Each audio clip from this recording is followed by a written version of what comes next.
I mean, that was even on something when like a game like Heavy Rain that has no online component suddenly wasn't able to work on a PS3. I mean, I think that really was a wake-up call that, hold on, this level of connectivity has impacts outside of just the connection. Thank you. Now, I've read that there's been different countries that have censored games by their government. Like I've heard Australia took all the references to drugs out of Fallout. Could you give me good examples of that, like what we might have to face here? Well, the one thing is that outside of this country, I don't know, in England, in Australia, in Germany, those ratings do carry the force of law. And it's like, that's why like what you usually see is like a number 18, 15, like for the actual age. And so that's what makes it so different than what happens here. That currently and logically, because of the First Amendment, our rating systems are advisories. And that, and the retailer still has their own right not to sell the game to a minor, but they cannot be compelled to never sell the game to a minor if they don't want to. Yeah, that whole voluntary self-regulatory system, the FTC's latest results showed that we were right on par with the other entertainment resellers, retailers. And so that's a real reversal from 10 years earlier where we were doing horribly at it. So one of the compelling arguments from our side of the coin is we don't need to have the rating system be the regulatory, be legal, carry the force of law like these other countries do, because we already do such a phenomenal job at taking care of it ourselves. It's because we have a constitution. Yes. Yeah, well, thanks. I knew that like Germany would edit games with World War II because they're really sensitive about that, but well, I think I knew that they did it by age rank, but I didn't realize it was that bad. Thank you. Good morning. You guys talked about the industry maturing, and I have a 16-year-old daughter who's going to be in this industry as a designer. And at 16, congratulations. Oh, she's focused. She's committed. Yeah, absolutely committed. So am I. The bills. Anyway, you talked about you're seeing the industry perhaps progressing in a less dick-like way than Hollywood. And I know Hollywood has 50, 60 years on this industry. It has made a circle. The indies are coming out because they couldn't handle the way it was being operated. Right. What are a couple of ways that you see that are vital to making that progress? And would having women in the industry be a part of that less dick-like progression? Please tell your daughter, yes, we need more women in this industry. So just as for you, the mother, for her, thank you so much. I would have to say that, yes, it will help the indies. I'm blanking on the name of my friend, Heather Chapin. At GDC 2 years ago, she did a rant, more or less castigating the game industry for making these games that all, in essence, seem to all be about the same type of thing, because there's only a bunch of them with sort of adolescent fantasies that are being acted out. And I think when you bring people of different backgrounds, of different experiences, of different concepts, then with that creativity, we can start to go in new and interesting directions. And it doesn't have to be flowers and unicorns. Oh, my daughter is a Halo player. Yeah, no, exactly. Actually, one of the more remarkable games I played this year was Mafia 2, because I realized in the course of it that almost every game that I play, or at least an action game, you're always a character who's like, you're the one man between civilization and Armageddon. And there's always like something so huge at stake. And what's cool about Mafia 2 is you play this guy who's really not that bright. It never really rises that far up in the Mafia. And what you're doing is you're saving him from his own stupid mistakes. Like, you're sitting there playing it, and you're like, really? You're going to do a heroin deal? Right? I signed up on it. I don't go to one. And it's like, and just even that small, unique experience where I was having a much different relationship with the character than just kind of my own power fantasy. And no, but I think it's going to happen also through the indies, that is the safer, less economically dangerous space where that can happen. So all around, yes. Thank you.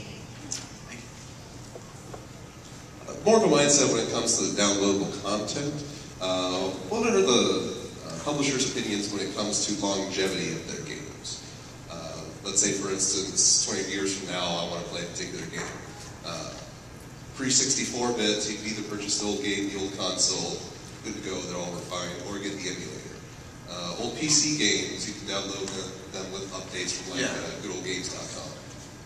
But games like Call of Duty 4 that have like patches that come out after it's been released, maps. What's the publisher's mindset when it comes to making sure the game can continue to be played, even if they can no longer offer the services for the expansions? I mean, obsolescence is, and I think especially with this generation of games, I think I've rarely gone back to games from previous generations because things have changed so dramatically that I can't play those games. They're just so different. I don't think that's going to happen with this generation.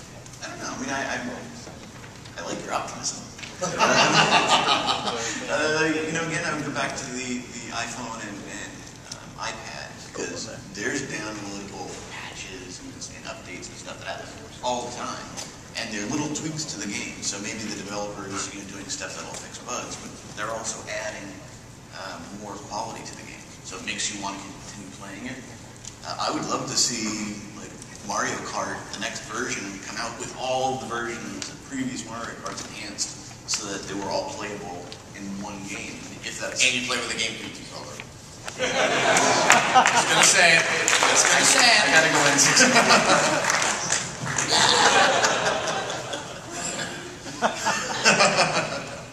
Thank you.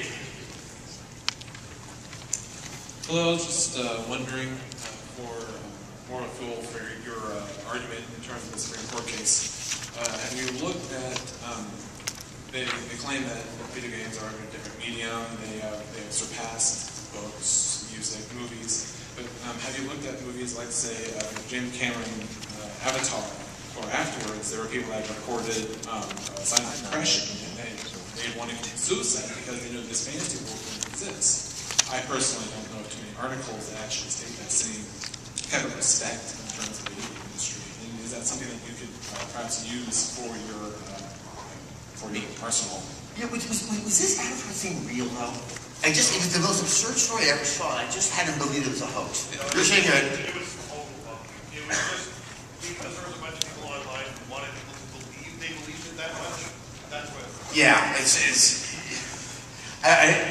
was one of those guys. Now, to your point, though, I mean, I do think that that's what people are looking for is that kind of, well, what you get in most George Will columns in the back of Newsweek is there's some sort of cheap anecdote that's, really kind of odd and not it may have happened, but then that's used to somehow become representative of how everything is. I think it happens a lot with video games that, the fact is, if it's supposed to instigate violent behavior in music, there should be so many more murders by young people. And look at the crime stats; it's going down, and we're in a bad economy.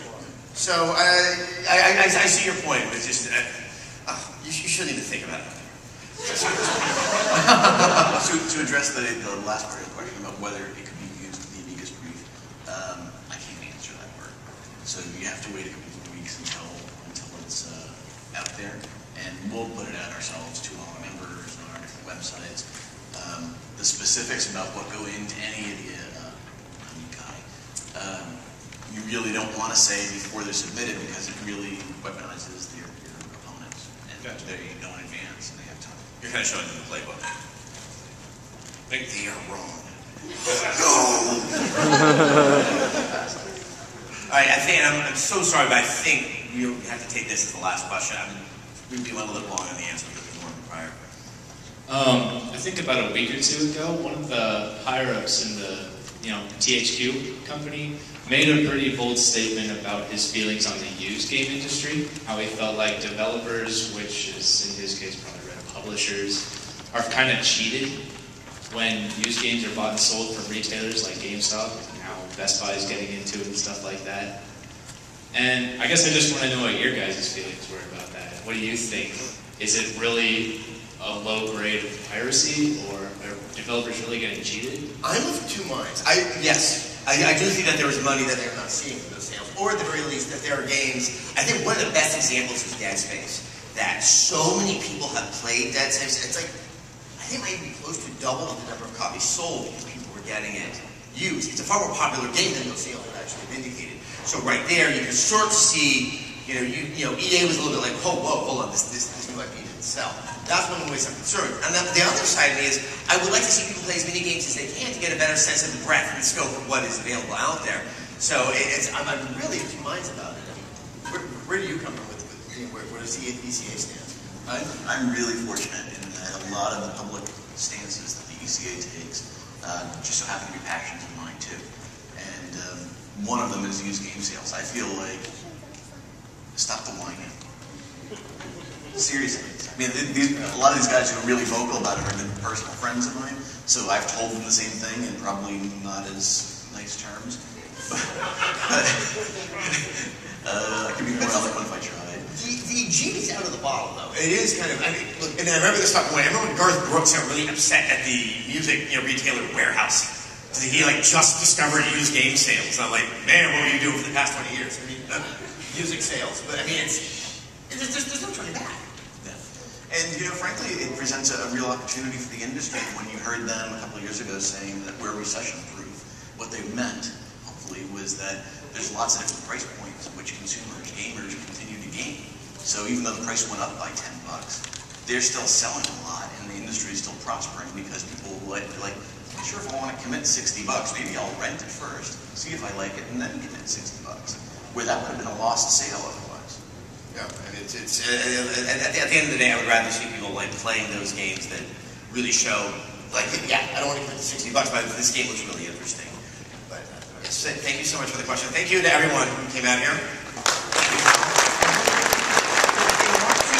Check out your website. Where do they go? Gamerpetition.org, and that'll lead you right to the registration. All right, guys, thank you so much. I'm doing 3 or 4 more panels, so try to come to those 2. It makes me look good. Oh yeah, I have a signing today, 2 to 3 p.m. at the Turtle Beach Gunner booth that's out on the show floor. If you're interested.